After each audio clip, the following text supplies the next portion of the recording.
સુરતના કામરેજમાં સામાજિક સદભાવના જોખવાય તેવી એક ઘટના સામે આવી છે। એક પરિણીત મહિલાને લલચાવી ફોસલાવીને પ્રેમજાળમાં ફસાવ્યા બાદ તેનું ધર્મ પરિવર્તન કરાવવામાં આવ્યું અને આક્ષેપ સાથે પરિવારે પોલીસના દ્વાર ખખડાવ્યા છે।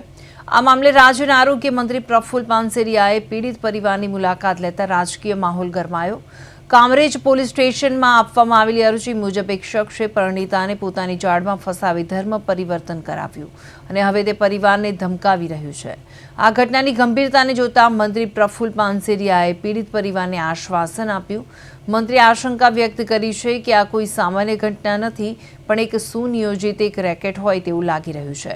મંત્રીએ કામરેજ પોલીસના ઉચ્ચ અધિકારીઓ સાથે ટેલિફોનિક વાતચીત કરી અને આ કેસમાં ઊંડાણપૂર્વક તપાસ કરવા માટે કસૂરવાર સામે કડકમાં કડક પગલાં ભરવામાં આવે તેવી સૂચના આપવામાં આવી છે અને હાલમાં પોલીસ દ્વારા મહિલાના નિવેદન અને પરિવારના આક્ષેપોની ખારાઈ કરવામાં આવી રહી છે।